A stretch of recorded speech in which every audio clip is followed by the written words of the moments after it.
Bonjour, c'est Anne-Sandrine Di Girolamo au micro des Ondes de l'Imo, le podcast immobilier attentif et curieux.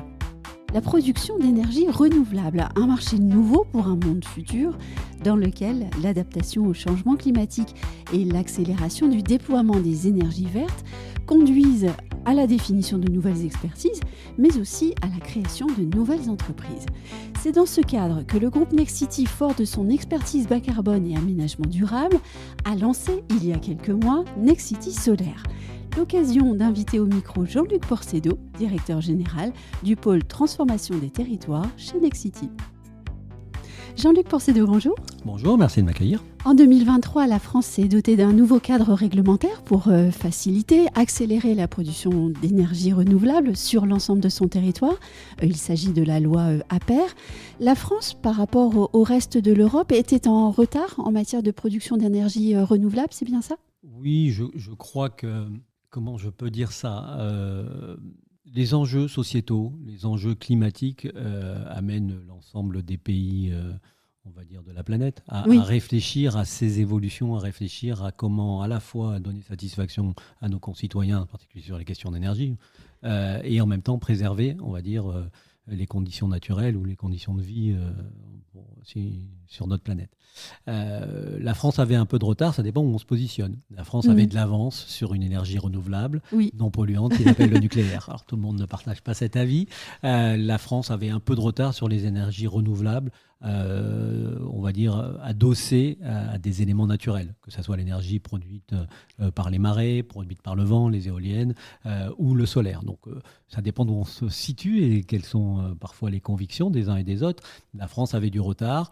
Oui, sur l'énergie renouvelable autour des éoliennes, par exemple, par rapport aux pays du nord de l'Europe, il y avait du retard. Après, je crois qu'on a beaucoup fait pour rattraper ce retard. Il suffit de prendre le train entre Paris et Lille et de voir que dans des territoires de Picardie, on a beaucoup accéléré cette capacité de production d'énergie renouvelable, qui n'est pas sans poser un certain nombre de questions. On a vu que ce débat-là traversait la société française sur est-ce que ça dégrade, est-ce que ça abîme nos paysages, est-ce que ça abîme, on va dire, la vie dans ces territoires. Bon, alors après ça, ce sont des points de vue des militants ou des hommes et des femmes qui sont pour ou contre les éoliennes.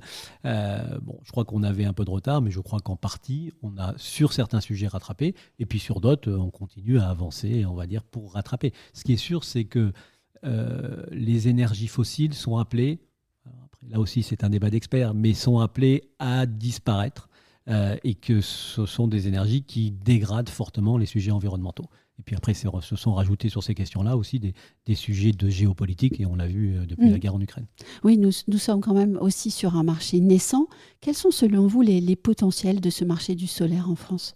Alors, si je suis totalement honnête, je vais vous dire, je ne sais pas.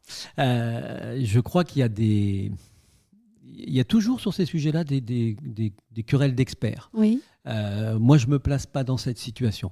Vous vous placez en chef d'entreprise. Je me place en chef d'entreprise, et nous avons créé, il y a quelques mois, une nouvelle activité au sein du groupe Nexity qui s'appelle Nexity Solaire.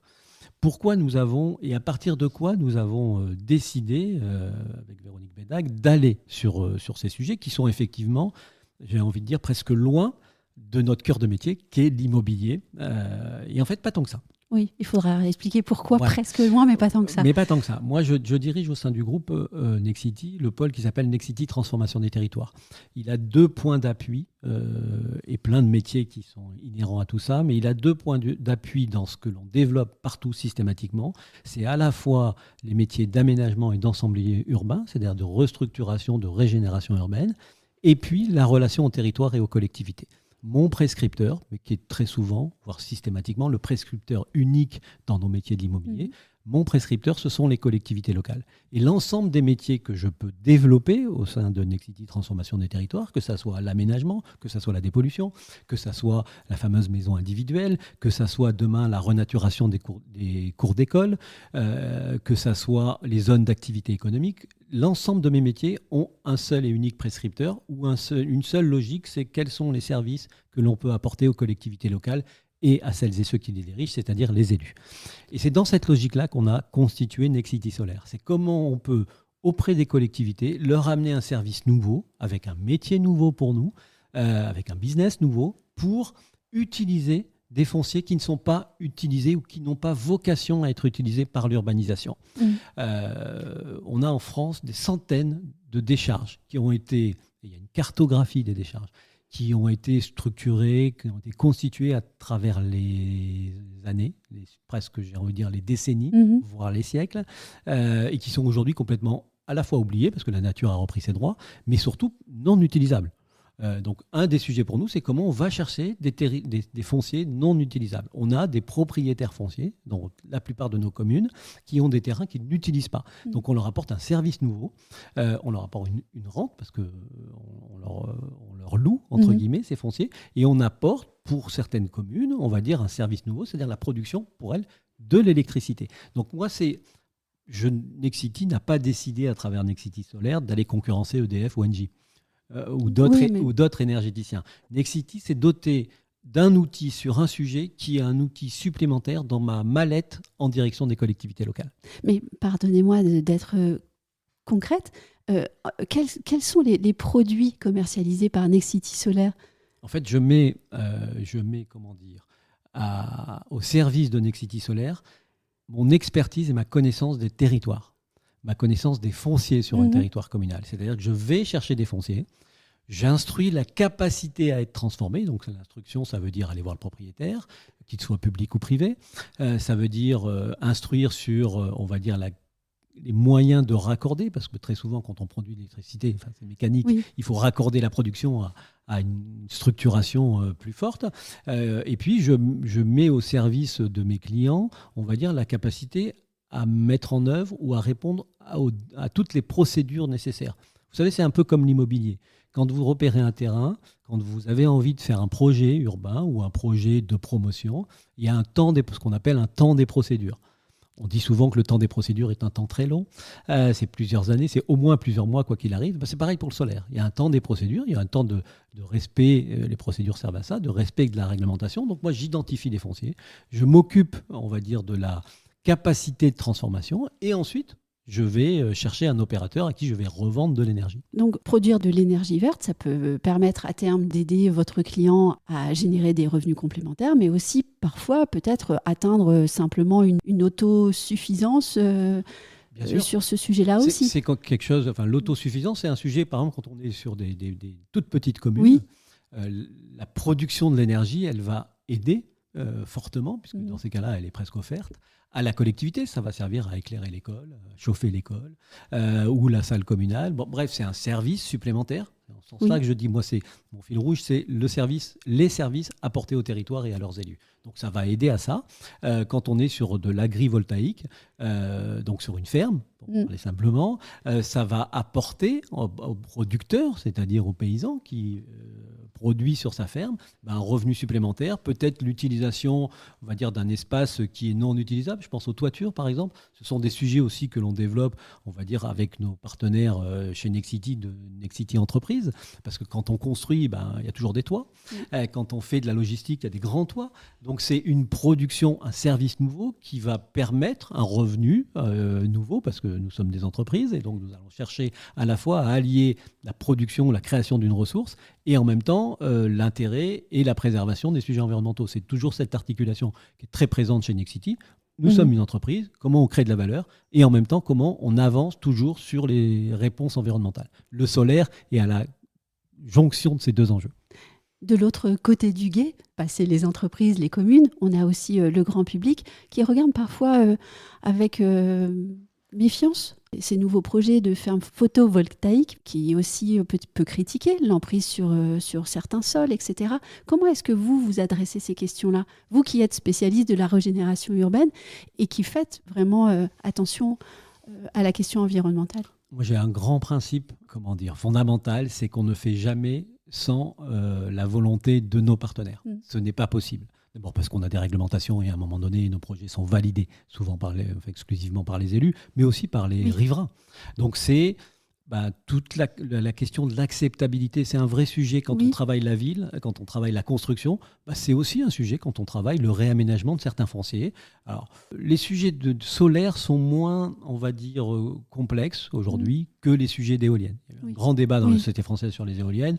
Le sujet de de la détérioration des paysages. C'est comme ça que souvent Oui. étaient pointées les éoliennes, et quelque chose de moins fréquent sur la question des panneaux solaires. Après, ça peut être à certains endroits des sujets, il faut les traiter, il faut concerter, il faut écouter, parfois il faut adapter, mais après, si on a des obstructions, on ne fera pas. En fait, c'est toujours la même chose, c'est-à-dire il faut travailler à l'acceptabilité, parce que je crois qu'on a des arguments, et à la fois pour les territoires, pour des propriétaires privés, pour des communes, il y a des arguments pour aussi avancer, la question que vous posiez au début de notre échange, d'avancer sur notre transformation de la société française et sur toute la production d'énergie, parce que voilà, il faut aussi être en capacité de répondre, mais après on répond et on ne fait jamais, entre guillemets, quand personne ne veut ou quand on est dans une obstruction complète. En vrai, je vous dirais que ça arrive vraiment très rarement. Oui. Je crois que quand on prend le temps, qu'on fait correctement, l'acceptabilité, mais c'est aussi vrai sur les sujets urbains, l'acceptabilité, on arrive à y apporter des réponses. Il y a d'un côté les progrès techniques, qui d'ailleurs sont journaliers, et puis de l'autre, un sens de la pédagogie qu'il faut développer. Ça fait partie de notre travail. Oui. Pourriez-vous nous dire quelles sont les ambitions de Next City Solaire, et comment ce Next City Solaire s'inscrit-il dans la stratégie du groupe Next City ? Alors, ce que je disais au début de mon propos, ça s'inscrit dans la stratégie du groupe et de mon pôle, entre guillemets, dans une logique, un service supplémentaire en direction des collectivités locales. Donc, on a créé ça il y a quelques mois, on est tout petit encore, on est tout neuf, on a un démarrage qui est important, qui nous surprend presque nous-mêmes, donc c'est plutôt bon signe. Après, on s'est pas fixé, entre guillemets, d'ambition inatteignable. On est dans une activité complémentaire en direction des collectivités. On ne deviendra jamais un énergéticien. Ce n'est pas notre métier, ce n'est pas l'objectif. L'objectif, c'est comment, quand on va voir des élus, quand qu'on participe, parce que nous ne faisons que simplement y participer à la transformation des territoires, on a une capacité à proposer quelque chose sur un autre sujet. Moi, je dis souvent à mes équipes, en fait, vous avez, pour les élus, pour les hommes et les femmes qui habitent dans les territoires, vous avez l'obligation d'arriver avec des réponses à toutes les questions qui se posent. Ils se posent des questions sur comment je peux transformer mon entrée de ville, comment je peux transformer mon cœur de ville, comment je peux continuer, donc ça on sait y répondre, comment je peux continuer le développement de ma ville à travers une zone d'aménagement concerté, on sait y répondre, comment je peux transformer une ancienne friche industrielle et que je peux traiter des sujets de pollution, on sait y répondre, comment je peux demain commencer un chemin sur les énergies renouvelables. Maintenant, on sait y répondre. Comment demain, je peux répondre à un vrai besoin, en particulier dans les cours d'école de toutes nos communes de France, à la renaturation de nos cours d'école. Vous savez, les cours d'école dans nos communes, c'est du goudron et puis un petit toboggan dans un coin. Bon, aujourd'hui, tous les élus, et tous les parents et tous les enfants sont attentifs à ce que même dans les cours d'école, il y ait une renaturation. On a développé, on va dire, une équipe qui est chargée de répondre à des consultations sur la renaturation, la transformation des cours d'école. Donc en fait, c'est toujours... Enfin, on va dire la même méthode que j'essaye d'initier et de pousser avec mes équipes, c'est quand vous allez voir un élu, qui est à la fois l'homme ou la femme qui décide de ce qu'il veut transformer dans sa ville. On a une fonction de conseil, on a une fonction de faiseur, parce que nous sommes des professionnels des métiers de la ville. Et puis, il y a une fonction, on va dire, on a des capacités à proposer d'autres choses. Alors, c'est vrai qu'au début, on a eu des questions, mais pourquoi Next City vient sur le solaire ? Ou pourquoi Next City vient sur la transformation des cours d'école, Next City, transformation des territoires. Et la réponse est dans le mot, ou dans l'intitulé de mon pôle, c'est-à-dire nous sommes des acteurs de la transformation du territoire. Les cours d'école font partie de ces territoires. Les fonciers non urbanisables font partie d'une réponse, ou sont une forme de réponse qui en plus apporte un intérêt pour la collectivité. Quels sont les enseignements que vous avez pu tirer de vos premiers mois d'activité ? Ça doit être assez intéressant quand on est dans une activité naissante et en plus innovante. L'enseignement le plus intéressant et sur lequel on a un peu de fierté, mais ce n'est pas tellement moi, c'est surtout les équipes qui font ça, c'est qu'on part sur un sujet qui n'est absolument pas le nôtre. Oui. On part sur un sujet d'entreprise, on dit on va monter Next City Solaire. Alors bien sûr, on ne part pas complètement à l'inconnu, on a un certain nombre d'études derrière qui nous permettent de dire on peut essayer. Mais en même temps, on part comme, on va dire, des entrepreneurs en disant on va sur un secteur, on ne le connaît pas. C'est pas mécanique de se dire Nexity va faire ça, et c'est pas mécanique quand vous allez voir un élu, je pensais à vous parce que je voulais faire du solaire, une phase d'apprentissage, et on s'aperçoit dès le démarrage, dans les tout premiers mois, que ça démarre très vite. Donc là, il y a une grande fierté, encore une fois, qui n'est pas la mienne, c'est celle des équipes, parce que c'est eux qui font, de se dire on a trouvé un sujet, un secteur où ça a l'air de marcher, ça a l'air de comment dire, on a l'impression d'apporter une réponse, c'est ce que j'allais dire. C'est d'autant plus important qu'on est dans un secteur économique traditionnel, l'immobilier, qui traverse une crise profonde, où on a souvent l'impression d'être responsable de tous les maux de la terre, où on est extrêmement critiqué alors que nos concitoyens ont besoin d'être logés. Donc il y a une fierté de dire tiens, on apporte une réponse nouvelle et on a une oreille attentive. Donc ça, c'est vraiment très enthousiasmant. Et puis c'est la fierté, enfin ça va avec, mais c'est la fierté de se dire on a fait un pari et puis pour l'instant on a l'impression que ça marche. Après on verra, parce que le propre d'un projet d'entreprise, c'est à la fois de le démarrer, de s'apercevoir que ça marche, mais c'est surtout de l'inscrire dans la durée. On a un enjeu, je disais, on est à que 6 mois de création, on est déjà au-delà de nos objectifs, donc c'est plutôt rassurant. Les temps entre guillemets d'un projet d'entreprise, c'est le démarrage, la première année, parce que c'est un baromètre nécessaire pour voir si ça accroche ou pas, pour parler simplement. Et puis après, on va fixer des objectifs à 3 ans. On a commencé par le faire avec une seule filiale. Aujourd'hui, on commence le développement sur l'ensemble des filiales du groupe. C'est-à-dire que tous les développeurs vont être formés à la recherche de foncier pour du solaire. Donc en même temps, on est prudent. On a démarré avec une équipe sur une filiale. On voit que ça marche. On se dit on va passer à une autre étape.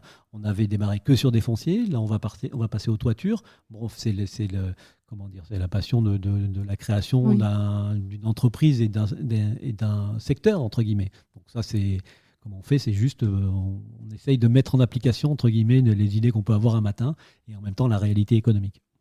Et de mon côté, il est passionnant d'observer la naissance d'une activité au sein d'un groupe extrêmement constitué, de pouvoir la suivre. Alors je vais vous demander si vous voudrez bien revenir dans quelques mois ou même dans un an pour raconter l'histoire de Nexity Solaire. Avec grand plaisir, mais ce que vous dites est totalement vrai. C'est-à-dire même au sein de Nexity, au début, il y a un certain nombre de collègues qui disaient mais pourquoi ils vont là-dessus en fait? Qui sont ces créatifs? Merci. Merci beaucoup. Merci.